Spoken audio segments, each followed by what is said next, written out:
हो मन मन ढूंढ रहे रघुराई,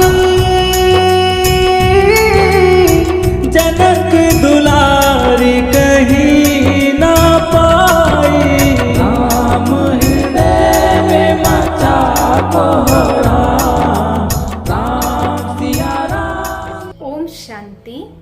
गुड मॉर्निंग। सर्वप्रथम आप सभी को रामनवमी की ढेर सारी शुभकामनाएं हो, बधाई हो, बधाई हो। आज हम सब रामनवमी मना रहे हैं और इसके पहले 8 दिनों तक हमने माता रानी के अलग अलग रूपों का गायन और वंदन किया और हम सब ने अभी 9 दिनों तक अपनी सीरीज शक्तियां जागो जग को जगाओ, इस भारत भूमि को स्वर्ग बनाओ, इस सीरीज के अंतर्गत अलग अलग दिन अलग अलग देवियों का आध्यात्मिक रहस्य जाना। तो इसके लिए हमारी आदरणीय माधुरी बहन जी का और सभी दीदियों का दिल से बहुत बहुत शुक्रिया, जो आप सब ने इतना सुंदर आध्यात्मिक रहस्य हम सबको सुनाया और हम उन शक्तियों को अपने अंदर कैसे धारण करें यह भी बताया। तो चलिए आज हम सुनते हैं रामनवमी के विषय में। तो पहले शिवरात्रि आती है, फिर नवरात्रे आते हैं, फिर 90 दिन रामनवमी हम मनाते हैं। तो शिवरात्रि यादगार है कि स्वयं परमपिता परमात्मा निराकार राम इस धरा धाम पर अवतरित होकर हम सब के अंदर नवरात्रे माना हमारे तपस्वी स्वरूप का यादगार है, क्योंकि देवियों को शिव की शक्ति कहा जाता है। तो अभी परमात्मा आकर हम सब के अंदर की उन शक्तियों को जागृत करके हम सबको राम राज्य में चलने योग्य बनाते हैं। ऐसे तो अगर हम देखें तो 3 राम हैं। एक हम सब आत्माएं राम, दूसरा राजा राम, तीसरा निराकार राम। तो वर्तमान समय निराकार राम इस धरती पर अवतरित होकर राम राज्य की स्थापना करते हैं। और जो हम राम नवमी कहते हैं, इसके पीछे का रहस्य क्या है? तो शास्त्रों में भी दिखाते हैं कि जो श्री राम के पूर्वज थे वो सूर्यवंशी थे, और राम के लिए तो कहते हैं रामचंद्र की जय, माना राम चंद्रवंशी थे और उनके पूर्वज सूर्यवंशी थे। तो सूर्यवंशी सतयुग, वहां पे हमारे 8 जन्म होते हैं, 8 गद्दी चलती है, और जो 9वां जन्म होता है त्रेता, वो श्री राम के रूप में होता है। इसलिए इसको राम नवमी कहकर हम सब राम का जन्मोत्सव मनाते हैं। अब अगर हम श्री रामचंद्र जी का जीवन देखें तो उनका पूरा ही जीवन विपरीत परिस्थितियों से, अनेक कठिनाइयों से भरा हुआ था। उन्हों को उनकी माता कैकेयी ने वनवास भेज दिया। फिर जब वो वनवास गए तो वहां सीता का हरण हो गया, जिसके लिए उन्हें रावण से युद्ध करना पड़ा। और जब वो वनवास से वापस अयोध्या पहुंचे तो कुछ समय के बाद उन्हें माता सीता का भी त्याग करना पड़ा। तो उनका पूरा ही जीवन काल कठिनाइयों से, विपरीत परिस्थितियों से भरा हुआ है, लेकिन फिर भी उन्होंने अपनी मर्यादाओं को नहीं छोड़ा, कभी भी अपनी मर्यादाओं का उल्लंघन नहीं किया। इसलिए ही तो वो मर्यादा पुरुषोत्तम श्री रामचंद्र कहलाए और पूरा भारतवर्ष उनका ये कहकर गायन और पूजन करता है। और हम सब भी बहुत बहुत भाग्यशाली हैं जो ऐसे भारत में हम सब ने जन्म लिया है, जो हम सब के लिए ऐसे प्रेरणा स्रोत रहे हैं। तो अभी स्वयं परमात्मा निराकार राम इस धरती पर अवतरित होकर हमें भी कुछ मर्यादाएं, कुछ नियम बताते हैं, तो हमें भी उन मर्यादाओं पर, उन नियमों पर सदा ही चलना है, कभी भी उनका उल्लंघन नहीं करना है। तभी हम भी श्री रामचंद्र जैसे मर्यादा पुरुषोत्तम बन पाएंगे। और माता कैकेयी के ही कारण उन्हें वनवास जाना पड़ा था, लेकिन फिर भी उनकी जो भावना थी वो उनके प्रति कभी भी चेंज नहीं हुई। माता कैकेयी का फिर भी वो उतना ही सम्मान और सत्कार करते थे। तो ऐसे वो क्या क्यों के प्रश्नों से न्यारे प्यारे रहे। तो ऐसे हमें भी अपने जीवन को बनाना है। और जब वो रावण से युद्ध करने जा रहे थे, तब उन्होंने रेत का शिवलिंग बनाकर पहले शिव की आराधना की, शिव से शक्ति प्राप्त की, तब ही जाकर उन्होंने रावण पर विजय प्राप्त की। जिस स्थान को आज हम सब रामेश्वरम के नाम से जानते हैं। तो राम के भी ईश्वर कौन?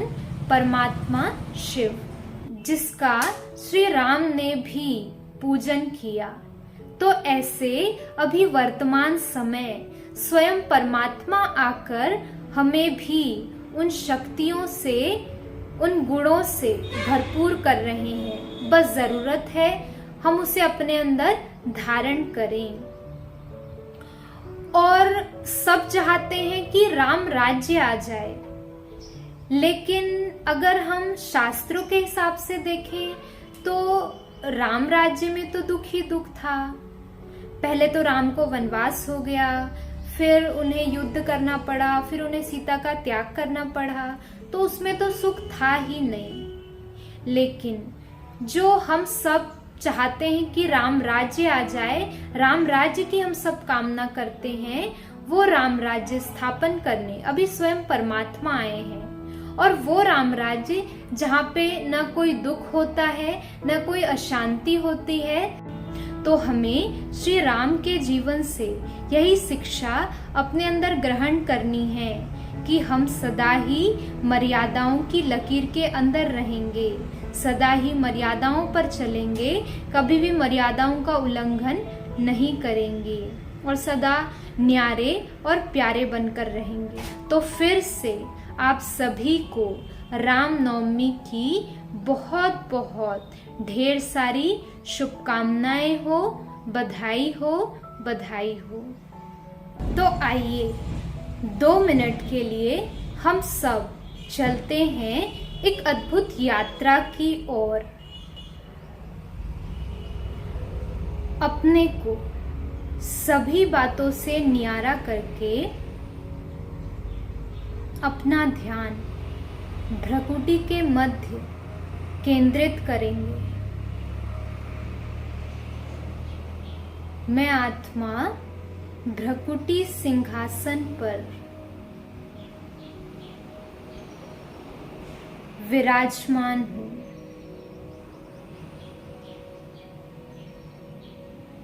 मैं आत्मा राम इस देह रूपी मंदिर में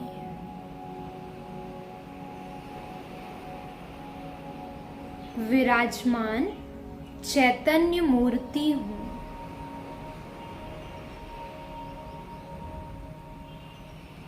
अपने आत्मिक स्वरूप को भ्रकुटी के बीच स्पष्ट देखेंगे।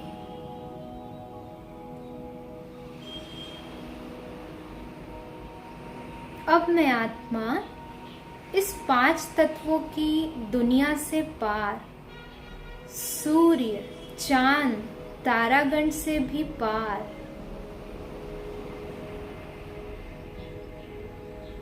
चलती हूँ अपने धाम, परम धाम की ओर।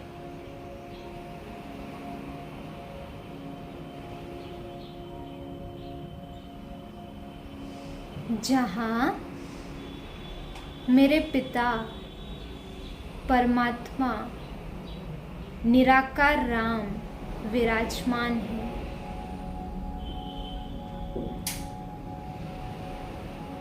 मैं उस परमात्मा के एकदम सम्मुख जाकर बैठ जाती हूँ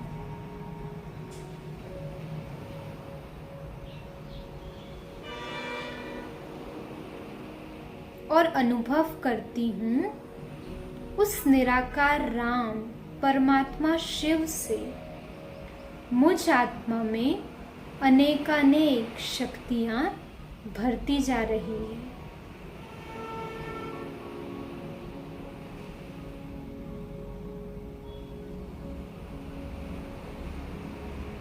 और मैं आत्मा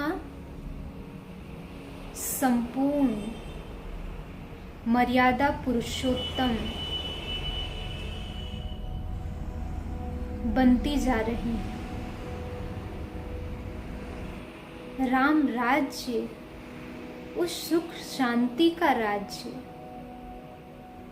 जो स्वयं परमात्मा ने स्थापित किया है, ऐसी पवित्र सुख भरी दुनिया में स्वयं परमात्मा मुझ आत्मा को अवतरित कर रहे हैं।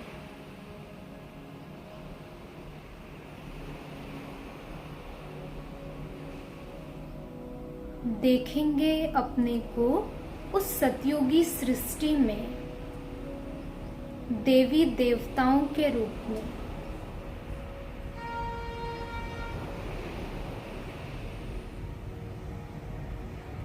कितना सुख है, आत्माभिमानी स्थिति है, स्वराज्य अधिकारी सो विश्व राज्य अधिकारी स्थिति है।